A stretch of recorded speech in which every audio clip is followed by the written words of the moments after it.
Hello dear student, welcome in this online session of 10th standard. I hope you are doing well and you are doing fine at your home, all the kind of work, pending homework, whatever is there. I hope you all are doing every work with a great perfection.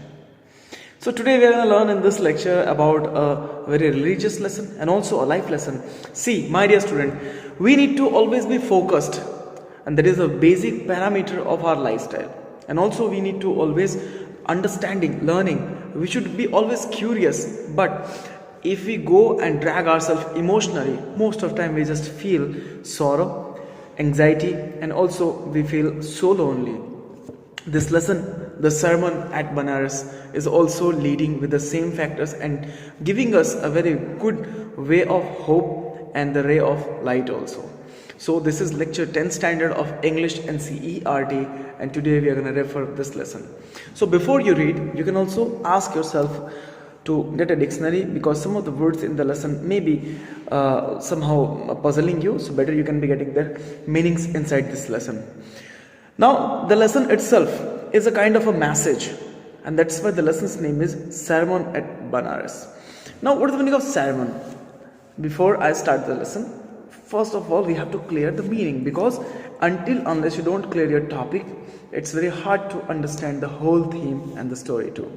So the sermon at Benares means, the sermon means a kind of a message, advice, instruction given on the prospectus of getting a right way to a person, showing him or her a right way. So this lesson is also derived about that. So as if we move further, the lesson starts with some of the questions. Have you ever heard about Sermon on Mount? Who delivered it? Do you think that delivered a sermon at Benares? What is a sermon? These kinds of questions are there. So the lesson also gets started with the Gautam Buddha. Now before you make yourself puzzle, let me define you and let me make you understand who was Gautam Buddha. Gautam Buddha, 563 BC to 483. He was a prince named as Siddhartha Gautama. Okay, Buddha was the literally given a tag name to him. Now in the northern India, he got his birth. At the 12, he was sent away from the schooling to the Hindu sacred scriptures, as well as 4 years later, he returned back to home to marry a beautiful princess. See, this kind of activity is generally a part of our life also. We are sent to the school. The difference is that in the ancient time, students were sent to the school for long period. But if we talk about today's period, we are not sent to school for a long period. We are sent for the school for 5 to 6 hours, then we have to return back to our home. So here, then after completing our school, education, colleges and all, we need to get family. It means we need to get busy inside a life. And that's how the marriage starts. So laterly we can say he also attended the same procedure, same fact of the life. So they had a son and delivered for 10 years as like belifted royalty. Now here see, as if we talk about the prince named Siddhartha Gautam in the northern India. At the 12 he was sent, as I said you, for the schooling and returned home to marry a princess. Now they had a son and lived for the 10 years as like befitted royalty. About the age of like we can say 25, the prince hereby shielded from the suffering of the world, and therefore he was actually kept inside just to see all the kinds of good procedures. It means, if you talk about Gautam Buddha, so his life was very controlled life. He was not able to see he was not understanding what is sorrow, what is problem, what is pandemic and all. He was living inside the life where everything was neglected from that, and he was only wishing to see, or not wishing actually, but he was only seeing the happiness as his parents showed him. So literally, then we can say the prince thereafter shielded from the suffering of the world while out hunting chances upon a sick man, then the aged man, and then the funeral procedures too. So if we talk about finally a monk begging for an alms. Okay, now monk came there for the begging. These sights so moved him so that he once went out from the world to seek enlightenment, considering out into the world, and also to understand what is the outer world. See, Gautam Buddha once a time, he was actually a person who was only able to see happiness. There was no sorrow in his life. There was no sorrow surrounding him because he was not sent outside of his palace. But laterly when he came out by chance, Then these sights was moving him like a different sight, because he saw what he saw, finally he saw sorrow, he saw death, he saw all the kinds of different we can say menace of the world. So these sights so moved that he at once went out into the world and to seek enlightenment, to seek the gyan, okay, considering the sorrow, and had witnessed also. He wandered for 7 years and finally sat down under a peepal tree, okay, where he actually viewed to stay for a longer time until the enlightenment came there. Enlightenment means what? Enlightenment means it's a kind of like gyan, okay, to get the knowledge. So when Gautam Buddha left his house and he found that there are lots of problems, there are lots of sorrow, there are lots of we can say struggle in the nature, in the human life, everywhere. So he moved forward and he just came back home after the 7 years. Actually not, he came also back home. Actually he just left all the royalty life in his left. He was now about to ready to live a life which was a life of a monk or a life of a sage, okay, without any kind of demand, no complaint, no argument. Like that his life was going to about way. Now the city, as I said you, where he was living was also a kind of a city which was ancient city. So he renamed the tree also at that time, which was named as Bodhi tree, okay, the tree of wisdom. See, Bodhi is actually a word related with Buddhi, okay, means the you can say your whatever the sense is there, your knowledge is there, okay, and that's how he began to teach and share his new understandings to the disciples. So at that point he became known as the Buddha, means awakened to the, we can say he was also awakened the knowledge and wisdom till we can say till he was enlightened, and that's how everybody was calling him Gautam Buddha. Now Buddha preached his first sermon at the city of Benares. Preaching means, once again let me define you, he gave his first upadesh, that is sermon, instruction, advice, sermon at Benares, okay, most holy of the dipping places among our Indian culture, and also we can say where the river Ganges flows. So at the sermon has been presented and is given by him. It reflects the Buddha's wisdom about a once incurable for finding suffering, but now he is a person who is actually like immortal in the thought of people. So that's how we can say when he gave the sermon at the Benares, he also gave some kinds of informative knowledge. Now we're talking about a character in this story, that is Kisa Gautami. Had only one son, okay, and he died. In her grief, she carried the dead child to her neighbors, asking them for the medicine, okay. Now, and the people said she has lost her sense. The boy is dead. Obviously, people are ready to make fun, and somehow they are also ready to they will not understand your motion, your feeling, your whatever the contemporary internal intellectuals are working, you will not understand that thing. So therefore, Kisa Gautami had the only son and he died, and literally he was roaming here and there to ask for her life, okay. Now the boy was dead, everybody laughed at him also, somebody criticized him also that while the boy is dead, then also she is carrying him and she is asking for the medicine. At the length, Kisa Gautami met a man. At the length means with some distance, okay, she met a man who replied to her quest, that is request, okay. I cannot give the medicines for the child, but I can suggest, I know a physician who can give it there, okay. He said that I know a man who can do something, and the girl said, pray tell me, means please tell me, sir, who is it? And the man replied, go to Sakya Muni, okay, go to Sakya Muni, the Buddha. Now the lady was ready to meet Buddha. Kisa Gautami repaired to Buddha and cried. Repaired to Buddha means she actually went there. As per the glossary section is making you to understand. Now she cried there, okay, bitterly she cried. And Kisa Gautami replied to Buddha also, not replied actually, she asked that, Master, give me the medicine that will cure my boy. I need him to be alive. Buddha answered, I want a handful mustard seed. I want a handful mustard seed. And when the girl in her joy promised to procure it, Buddha added, the mustard seed must be taken from a house where no one has lost a child, husband, parent or friend.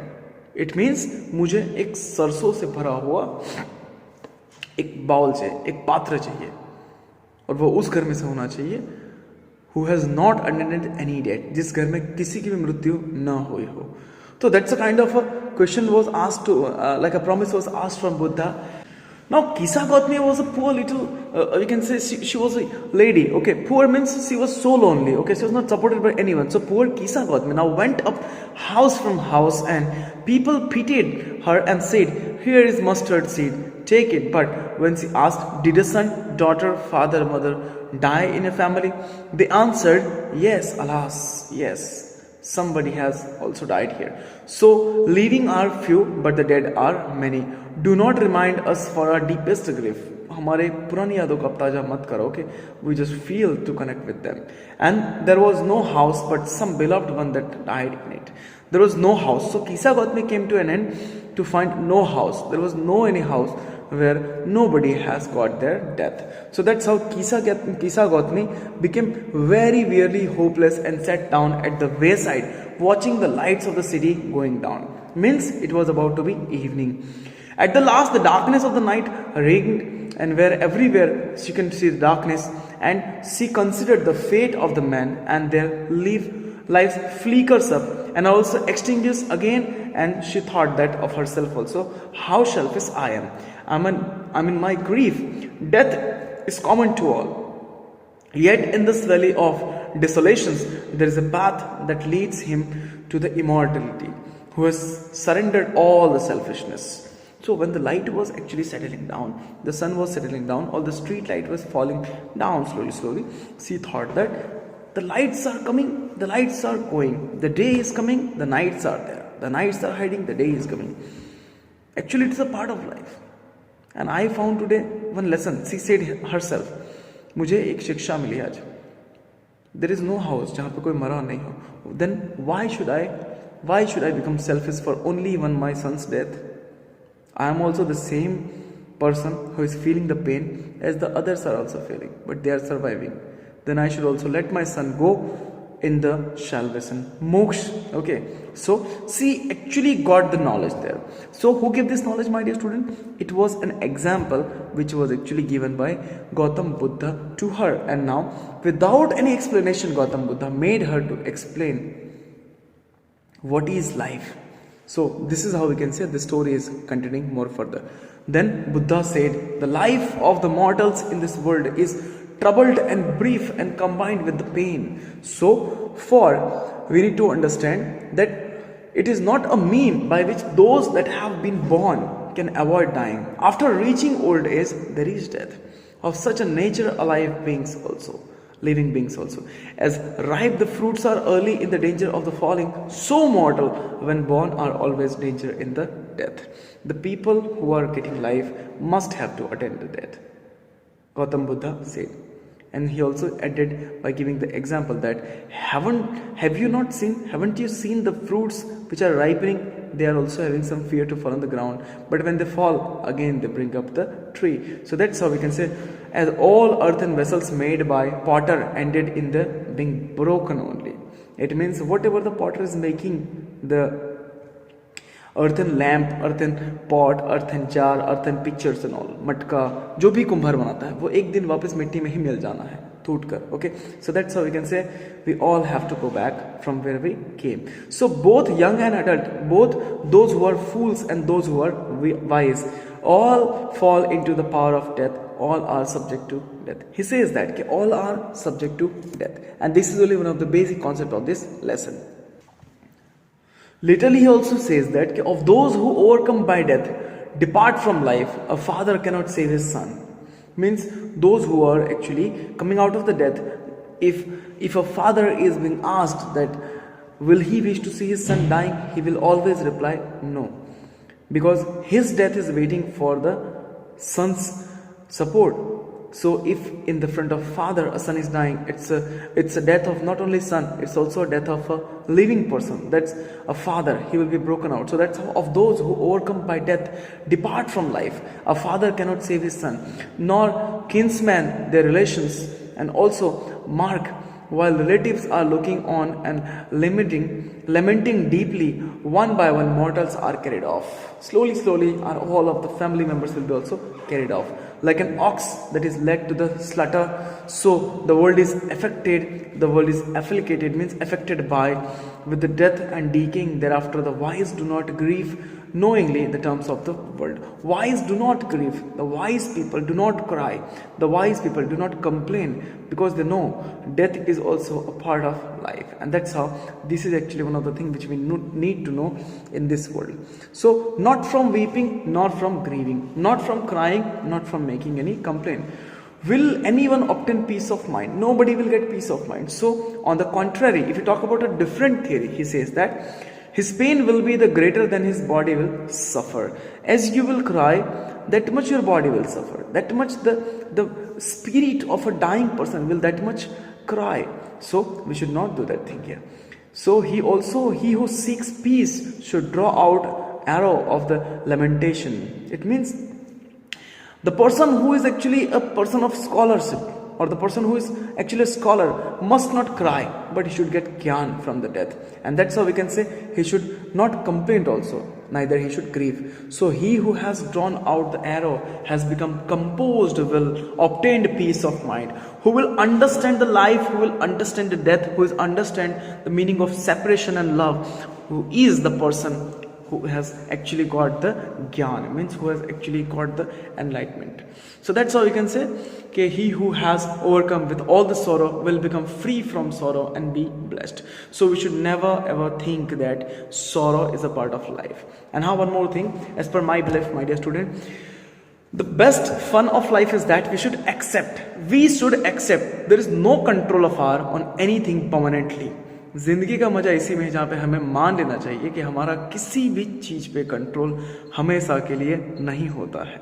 And the life is very good enough, because if you want to really control anything and if it is out of control, obviously it will just give you the sadness, broken heart, freedom, and lots of kinds of things. So you should always remember that your life is only your responsibility. You should not seek any expectations from anyone, because expectation is the mother of pain, as per the Gautam Buddha. दुख ही है ना, like we can say, दुख ही नहीं, इच्छा ही दुख की जननी है. So I hope this lecture was very interesting for you, and I hope you enjoyed this lecture too. So see you there in some other part of this, another fresh new lecture. Till then you can take care, and the life lesson which we got today, we should always remember, and we should walk on that track in our whole life. Take care. Jai Hind, Jai Bharat.